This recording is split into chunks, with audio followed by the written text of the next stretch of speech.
بسم الله الرحمن الرحيم إن في خلق السماوات والأرض واختلاف الليل والنهار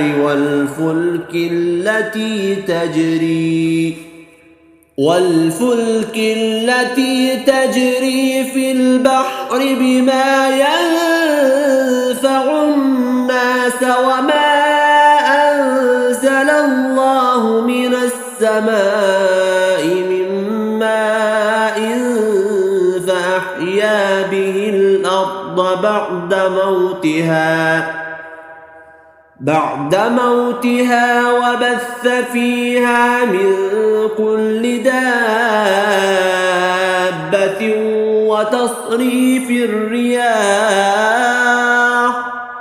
وتصريف الرياح والسحاب المسخر بين السماء والأرض لآيات لقوم يعقلون ومن الناس من يتخذ من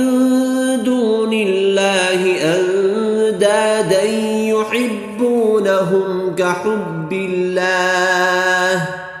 والذين آمنوا أشد حبا لله ولو يرى الذين ظلموا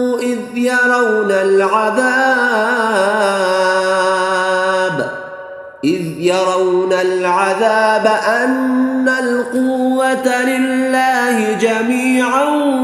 وأن الله شديد العذاب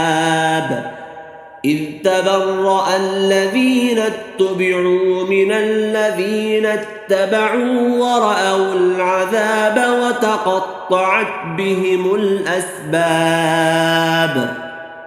وقال الذين اتبعوا لو أن لنا كرة فنتبرأ منهم كما تبرؤوا منا كذلك يريهم الله أعمالهم حسرات عليهم وما هم بخارجين من